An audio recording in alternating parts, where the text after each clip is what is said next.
Hi friends, welcome to മേമാസ് kitchen. ഇന്ന് നമ്മൾ തയ്യാറാക്കുന്നത് പാവയ്ക്ക കൊണ്ടാട്ടം അല്ലെങ്കിൽ പാവയ്ക്ക വറുത്തതാണ്. പാവയ്ക്ക വറുക്കാൻ വേണ്ട ചേരുവകൾ ഏതൊക്കെയാണെന്ന് നോക്കാം.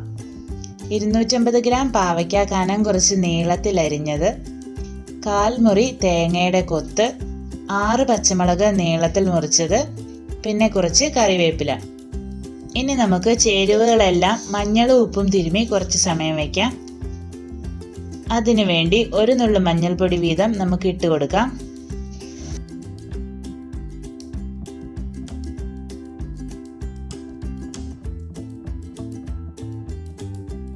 പിന്നെ നമുക്ക് ഉപ്പ് ചേർത്ത് കൊടുക്കാം.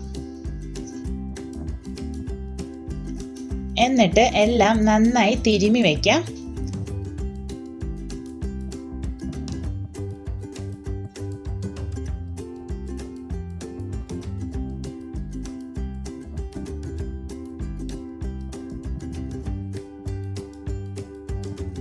ഇനി ഒരു 10 മിനിറ്റ് ഉപ്പ് പിടിക്കാൻ വേണ്ടി ഒന്ന് മാറ്റി വയ്ക്കാം. 10 മിനിറ്റ് കഴിഞ്ഞ് നമുക്ക് പാവയ്ക്ക വറുക്കാൻ തുടങ്ങാം. ഒരു പാൻ അടുപ്പിൽ വെച്ച് എണ്ണ ഒഴിച്ചു കൊടുക്കാം. ഇനി നമ്മൾ ആദ്യം തേങ്ങാക്കൊത്ത് ഇട്ട് കൊടുത്ത് വറുത്തെടുക്കാം. ഇടയ്ക്കൊന്ന് ഇളക്കി കൊടുത്തോണ്ടിരിക്കാം.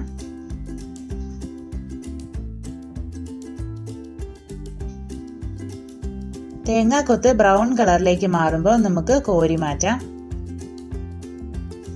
എണ്ണ പോകാൻ വേണ്ടി അരിപ്പ പാത്രത്തിൽ ഇട്ട് വയ്ക്കാം.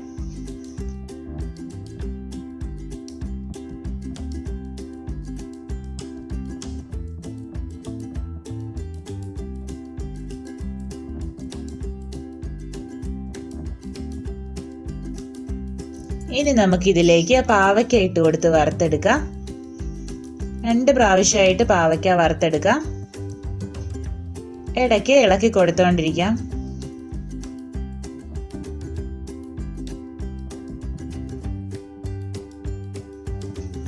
മീഡിയം ഫ്ലെയിമിലൊക്കെ വെച്ച് നമുക്ക് വറുത്തെടുത്താൽ മതി.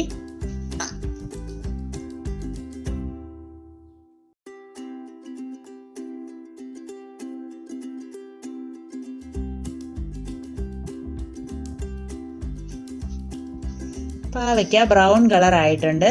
ഇനി നമുക്ക് കോരി അരിപ്പ പാത്രത്തിലേക്ക് മാറ്റാം.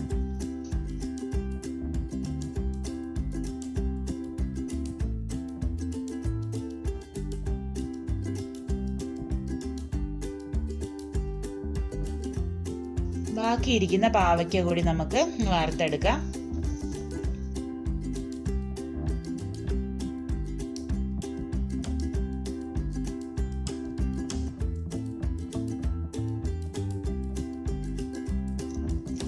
ഇനി നമുക്ക് പച്ചമുളക് വറുത്തെടുക്കണം.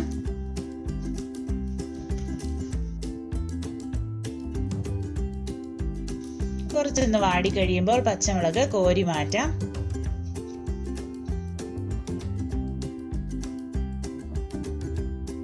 പിന്നെ നമുക്ക് കറിവേപ്പില ഇട്ട് കൊടുക്കാം.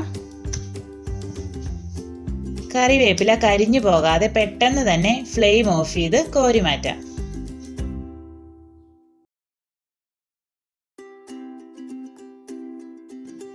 എല്ലാം നമ്മൾ വറുത്തെടുത്തിട്ടുണ്ട്. ഇനി നമുക്ക് എല്ലാം ഒന്ന് മിക്സ് ചെയ്തെടുക്കാം.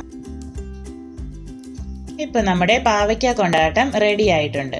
പാവയ്ക്ക ഇതുപോലെ വറുത്തെടുത്താൽ നല്ല ടേസ്റ്റി ആയിട്ട് നമുക്ക് കഴിക്കാൻ പറ്റുന്നതാണ്. എല്ലാവരും ഇതൊന്ന് ട്രൈ ചെയ്ത് നോക്കണം.